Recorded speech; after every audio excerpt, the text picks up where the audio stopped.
డబ్బు, అనారోగ్యం, ఉద్యోగం, వ్యాపారం అప్పులతో బాధపడుతున్నారా? వెంటనే ఈ వెబినార్ లో జాయిన్ అవ్వండి. నమస్తే, welcome back to Suman TV. నేను మీ సంజయ్. ఈరోజు మనతో పాటు ఉన్నారు amphi registered mutual fund distributor మరియు ఇన్సూరెన్స్ ప్లానర్ శ్రీనివాస్ రెడ్డి గారు. ఆయనతో మాట్లాడి కొన్ని విషయాలు తెలుసుకుందాం. నమస్కారం సార్. నమస్తే సంజయ్. టర్మ్ ఇన్సూరెన్స్ ఇది ఎవరు తీసుకుంటే మంచిది అంటారు? అండ్ అంతేకాకుండా టర్మ్ ఇన్సూరెన్స్లో డెత్ కవరేజెస్ కాకుండా వేరే ఏమైనా బెనిఫిట్స్ ఉన్నాయా? కొంచెం ఎక్స్ప్లెయిన్ చేస్తారా? బేసిక్గా టర్మ్ ఇన్సూరెన్స్ ఎవరు తీసుకోవాలి అంటే అందరూ తీసుకోవాలి. ఓకే. కానీ ఇన్సూరెన్స్ కంపెనీస్ అందరికీ ఇస్తాయి అంటే అందరికీ ఇవ్వవు. ఓకే. ఎవరికి ఇస్తాయి సార్ మరి? బేసిక్గా ఫైనాన్షియల్గా అండర్ రైటింగ్ జరుగుతుంది, హెల్త్ అండర్ రైటింగ్ జరుగుతుంది. ఈ రెండు పర్ఫెక్ట్ ఉన్న వాళ్ళకి మాత్రమే హెల్త్ ఇన్సూరెన్స్ టర్మ్ ఇన్సూరెన్స్ ఇస్తారు. బేసిక్గా వీటిలో ఎలా ఉంటుంది అంటే, సపోజ్ ఒక ఆర్డినరీ పర్సన్ టర్మ్ ఇన్సూరెన్స్ తీసుకోవాలంటే ఒక ordinary person, business person term insurance తీసుకోవడానికి, ఒక ఎంప్లాయీ ఏదైనా కార్పొరేట్ కంపెనీస్లో పనిచేసే ఎంప్లాయీకి టర్మ్ ఇన్సూరెన్స్ తీసుకోవడానికి కూడా ఇంటర్నల్ గైడ్లైన్స్లో, అండర్ రైటింగ్ గైడ్లైన్స్లో చేంజెస్ ఉంటాయి. సపోజ్ ఒక ఎంప్లాయీకి ఒక 4 లక్షల నుంచి 5 లక్షల శాలరీ వస్తే మనం ఒక 1 crore టర్మ్ ఇన్సూరెన్స్ వరకు అన్ని కంపెనీస్ ఆఫర్ చేస్తాయి. అదే ఒక బిజినెస్ పర్సన్ కనుక ఒక 1 crore టర్మ్ ఇన్సూరెన్స్ తీసుకోవాలంటే అతని ఇన్కమ్ లెవెల్స్ ఎక్కువ ఉండాలి. ఈ విధమైన గైడ్లైన్స్ తేడా ఉండేది. దాంతోపాటు నీ క్వాలిఫికేషన్ కూడా టర్మ్ ఇన్సూరెన్స్ తీసుకుంటానికి అదొక అడ్వాంటేజ్ అనమాట. అంటే బేసిక్గా ఏదైనా ఎంప్లాయీ గ్రాడ్యుయేషన్ అయ్యి ఉంది, అతను 3 lakhs 4 lakhs శాలరీ ఉన్న వాళ్ళకి కూడా మనం పాలసీ ఇస్తాం. అదే కొన్ని సందర్భాల్లో గ్రాడ్యుయేషన్ లేదు, అతను బిజినెస్లో ఉన్నాడు, దగ్గర అతనికి 10 నుంచి 15 లక్షలు ఇన్కమ్ ఉంటే కానీ టర్మ్ ఇన్సూరెన్స్ ఇవ్వం. ఓకే. దాంతోపాటు మన యొక్క అలవాట్లు, ఫిజికల్ ఎగ్జామినేషన్ అనేది మెయిన్. హైట్ వెయిట్ అంతా కంఫర్ట్గా ఉండాలి. అంటే బిఎంఐ అంటాం. బిఎంఐ లెవెల్స్కి దగ్గరగా ఉన్న వాళ్ళకి మాత్రమే టర్మ్ ఇన్సూరెన్స్ ఇస్తారు. దాంతోపాటు ఎలాంటి మేజర్ హెల్త్ ఇష్యూస్ ఉండొద్దు. మేజర్ హెల్త్ ఇష్యూస్ అంటే దాంట్లో బీపీ షుగర్ కూడా వస్తున్నాయి ఇవాళ. కానీ వాళ్ళ ఉన్న పరిస్థితుల్లో బీపీ షుగర్స్ పడి ఎలాంటి మేజర్ ఆర్గాన్స్లో ఎక్కడ ఇబ్బంది లేని వాళ్ళకి మాత్రమే పాలసీలు ఇస్తారు. దాంట్లో కండిషన్స్ ఎలా ఉంటాయి అంటే, బేస్డ్ ఆన్ హెల్త్ ఇష్యూస్ని బట్టి మనం మన అవసరాల తగ్గట్టుగా దాని ఆఫ్లైన్ కూడా మనం ప్లాన్ చేసుకొని తీసుకోవచ్చు. అంతేకాకుండా ఇప్పుడు డెత్ కవరేజ్ కాకుండా ఏమైనా బెనిఫిట్స్ ఉన్నాయంటారు వీటిలో? బేసిక్గా టర్మ్ ఇన్సూరెన్స్ తీసుకునేది ఎందుకు అంటే, మన బ్యాక్ ఎండ్లో ఉన్న మన మీద డిపెండ్ అయి ఉన్న ఫ్యామిలీ యొక్క ఫైనాన్షియల్ సెక్యూరిటీ కోసం. ఎవరైతే బ్రెడ్ విన్నర్ ఉన్నారో అతను కానీ ఏదైనా అనుకోని సందర్భంలో కనుక అతను ఆ ఫ్యామిలీలోంచి లేకపోతే వెనకాల ఉన్న వాళ్ళ యొక్క ఫైనాన్షియల్ సిచ్యువేషన్ మారకూడదు. ఇది టర్మ్ ఇన్సూరెన్స్ యొక్క మేజర్ కీ పాయింట్. ఓకే. దాన్ని బేస్ చేసుకుని మాత్రమే తీసుకుంటాం. దీంతోపాటు టర్మ్ ఇన్సూరెన్స్లో ఓన్లీ డెత్ కవర్తో పాటు యాక్సిడెంట్లు కవర్ చేస్తాము. యాక్సిడెంట్లో కొన్ని పాలసీస్లో ఏమవుతుందంటే, ఇన్కేస్ యాక్సిడెంటల్గా అతను కనుక మరణించినట్టయితే కనుక డబుల్ సమ్ అష్యూర్డ్ ఇచ్చే పాలసీలు కొన్ని ఉంటాయి. ఓకే. అట్లాగనే యాక్సిడెంటల్ డిజబిలిటీ బెనిఫిట్స్ అంటే, ఇన్ కేస్ కొన్ని సందర్భాల్లో ఏమవుతుందంటే, ఏదైనా మేజర్ యాక్సిడెంట్ జరిగినప్పుడు అతను చనిపోలేదు కాబట్టి నా టర్మ్ ఇన్సూరెన్స్ ఉపయోగపడదు. కానీ డిజబుల్ అయిపోయి ఉన్నాడు, అతను ఆఫీస్కి వెళ్ళలేని పరిస్థితిలో ఉన్నాడు, బయటకు వెళ్ళలేని పరిస్థితిలో ఉన్నాడు. అలాంటి టైంలో కూడా అతని ఇన్కమ్ రీప్లేస్ చేసే పాలసీలు కొన్ని ఉంటాయి. దాంట్లో యాక్సిడెంటల్ డిజబిలిటీ ఇన్కమ్ బెనిఫిట్ అంటాము, అలాంటి పాలసీలు ఉంటాయి. మేజర్ క్రిటికల్ ఇల్నెస్ వస్తే కూడా కొంత లంసం పే చేసే పాలసీలు కొన్ని ఉన్నాయి. క్రిటికల్ ఇల్నెస్ అంటే మేజర్ ఆర్గాన్స్లో ఏమైనా ఇబ్బంది వచ్చింది, హార్ట్ అటాక్స్ కానీ, క్యాన్సర్ కానీ, బ్రెయిన్లో ఇబ్బంది కానీ, ఇట్లాంటివి ఏమైనా వచ్చినప్పుడు కొంత సమ్మేషుడ్ ఇచ్చే పాలసీలు కొన్ని ఉన్నాయి. అట్లాగే టెర్మినల్ ఇల్నెస్ అంటాం మేజర్గా.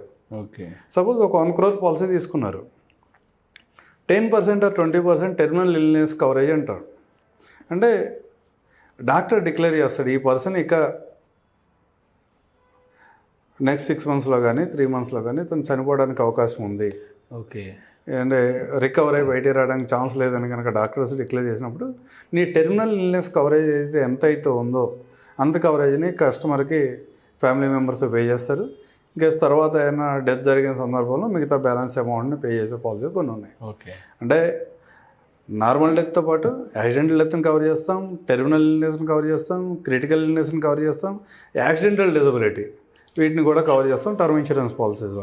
అంటే సార్ ఇవన్నీ ఒక పాలసీలో కవర్ అవ్వదు సార్? అంటే డిఫరెంట్ పాలసీస్ తీసుకోవాలంటే? లేదు, ఇవన్నీ కూడా ఒకే పాలసీలో ఉంటాయి. ఓకే. యాక్చువల్గా మనం ఏ ఆప్షన్స్ మనకు అవసరం ఉంది, ఆ అవసరాన్ని బట్టి ప్రీమియమ్స్ మారుతూ ఉంటాయి. ఓకే. అంతేగాని నేను చెప్పిన అన్నీ కూడా చాలా పాలసీస్లో అన్ని ఒకే పాలసీలో ప్యాకేజ్గా ఇస్తారు. అంటే సార్ ఇప్పుడు నేను పాలసీ తీసుకున్నప్పుడు నేను నార్మల్గా ఉన్నా, హెల్తీగా ఉన్నా. ఇప్పుడు పాలసీ ఒక 2-3 వాయిదాలు కట్టాక లేదా ఒక 1 ఇయర్ కట్టిన తర్వాత నాకు ఏదైనా హెల్త్ ఇష్యూ వచ్చింది, ఏదైనా హార్ట్ డిసీజ్ వచ్చింది అని దానివల్ల మేజర్ ప్రాబ్లం లేదు, కానీ స్ట్రోక్ వచ్చిందంటే ఫ్యూచర్లో ఎలా ఉంటుందని చెప్పలేని పరిస్థితి. అలాంటి వాళ్ళకి ప్రీమియం పెరుగుద్ది అంటారా మీరు అన్నట్టుగానే? ఆల్రెడీ పాలసీ తీసుకునేటప్పటికి నువ్వు హెల్తీగా ఉండి నీకు పాలసీ ఇస్తే తర్వాత ఏ హెల్త్ ఇష్యూ వచ్చినా కానీ నీ ప్రీమియమ్స్ ఏం పెరగవు. ఓకే. కంపెనీ ఏమవుతుందంటే ఇన్సూరెన్స్ యొక్క కీ రోల్ ఏంటంటే హెల్తీగా ఉన్నప్పుడు మనం పాలసీ తీసుకోవాలి. తర్వాత ఏదైనా ఇబ్బంది వస్తే కనుక ఇన్సూరెన్స్ కంపెనీ మనకు వచ్చిన ఫైనాన్షియల్ లాస్ని రీప్లేస్ చేయాలి. ఆ కండిషన్లో పాలసీ ఇస్తాం కాబట్టి పాలసీ తీసుకునేటప్పుడు నువ్వు హెల్తీగా ఉండాలి. తర్వాత కూడా నీ కండిషన్స్ అని నీ హ్యాబిట్స్ అని ఆరోగ్యకరంగా ఉండాలి.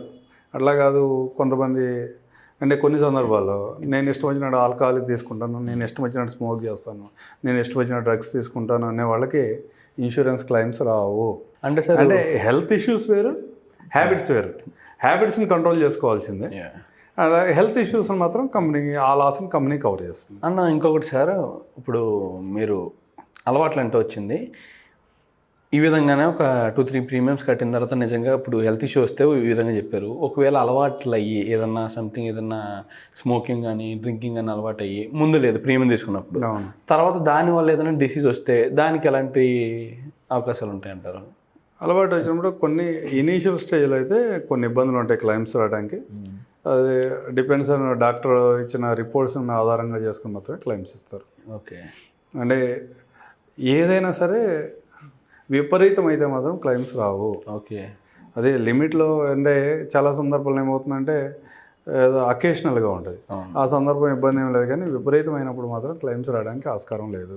సార్ కొంతమంది అంటుంటారు కదా, నేను పోయాక వచ్చే డబ్బులు నాకెందుకు, బతికొండగా వచ్చే అవకాశాలు లేవా అంటే ఈ రకంగా మాట్లాడుతూ ఉంటారు. టర్మ్ ఇన్సూరెన్స్ నాకు అవసరం లేదు, నేను పోయాక వచ్చిన డబ్బులతో నేనేం చేసుకుని అంటారు. అలాంటి వాళ్ళకి మీ సమాధానం? 2 విషయాలు, మన ఆలోచన విధానాన్ని బట్టి మనం పాలసీ తీసుకోవాలి. నేను బాగా ఫైనాన్షియల్గా నేను చాలా స్టేబుల్గా ఉన్నాను, మా బ్యాంక్ అకౌంట్లో ఎప్పుడూ లిక్విడ్ మనీ ఉంటుంది, ఇన్ కేస్ నాకు ఏదైనా బ్యాడ్ సిచ్యువేషన్ వచ్చిన సందర్భంలో కూడా నా ఫ్యామిలీ ఎవరు ఫైనాన్షియల్గా ఇబ్బంది పడరు అనుకున్నప్పుడు టర్మ్ ఇన్సూరెన్స్ దండగా. ఓకే. అట్లా కాదు, ఇవాళ వచ్చిన గ్లోబలైజేషన్ అడ్వాంటేజ్, చిన్న ఫ్యామిలీస్ నుంచి చదువుకున్నాం, మంచిగా చదువుకున్నాం, మంచి ప్యాకేజీలు ఉన్నాయి, లైఫ్ స్టైల్ చేంజ్ అయింది. ఓకే. అంటే ఒక గవర్నమెంట్ స్కూల్లో చదువుకునే పరిస్థితి నుంచి మన పిల్లల్ని గ్లోబల్ స్కూల్లో చదివిస్తున్నాం. మనం ఒక చిన్న ఇంట్లో ఉండే స్టేజ్ నుంచి ఒక 2 బెడ్రూమ్ 3 బెడ్రూమ్ ఫ్లాట్లోకి వచ్చాం. మనం ఇంట్లో అంటే ఒక 10-15 ఇయర్స్ బ్యాక్ మనం ఏదో ఒక సూపర్ లగ్జరీ బస్ ఎక్కి మనం ట్రావెల్ చేసే పరిస్థితి నుంచి ఈఎంఐలో కారు తీసుకున్నాం. అంటే అక్కడికి ఏమైంది, పిల్లల్ని మంచి ఎడ్యుకేషన్ చేపిస్తున్నావు, ఫ్యామిలీకి ఫెసిలిటీ కోసం నువ్వు మంచి కారు కొనుక్కున్నావు, దానికి ఈఎంఐ ఉంది, నీ లైఫ్ స్టైల్ చేంజ్ వల్ల నీకు వచ్చిన జాబ్లో వచ్చిన అడ్వాంటేజ్ వల్ల మంచి ఇల్లు కొనుక్కున్నావు, దానికి ఈఎంఐ ఉంది. ఇన్ కేస్ వరస్ట్ కండిషన్లో కూడా మనం లేము అనుకున్నప్పుడు కూడా ఇవన్నీ కూడా నీ ఫ్యామిలీ కంటిన్యూ కావాలంటే టర్మ్ ఇన్సూరెన్స్ తీసుకో. ఓకే. అది తీసుకోవాలా వద్దా అన్నది వాళ్ళ యొక్క ఆలోచన బట్టి ఉంటుంది, కానీ నేను పర్ఫెక్ట్గా నువ్వు తీసుకోకపోతే ఇట్లా అయిపోతావు, లేదా నువ్వు తీసుకుంటే ఇట్లా ఉంటుందని చెప్పడానికి లేదు దీంట్లో కూడా. బేసిక్గా ఫైనాన్షియల్గా స్టేబుల్గా ఉండాలి, ఫైనాన్షియల్గా డిక్రీజ్ అవ్వకూడదు, వాళ్ళ ఎడ్యుకేషన్ కంటిన్యూ కావాలి, వాళ్ళ లైఫ్ స్టైల్ నేను ఉన్నప్పుడు ఎలా ఉందో నేను లేనప్పుడు కూడా అలాగే ఉండాలి అని ఎవరైతే ఆలోచిస్తున్నారో వాళ్ళందరూ కూడా ప్రాపర్ టర్మ్ ఇన్సూరెన్స్ తీసుకోవాలి. ఈ టర్మ్ ఇన్సూరెన్స్ అనేది పోయిన మనిషిని తీసుకురాలేదేమో, కానీ వాళ్ళకున్న బాధ్యతలను అయితే ఖచ్చితంగా కంప్లీట్ చేస్తాను అనుకుంటున్నాను. Thank you very much sir. Thank you Sanjay.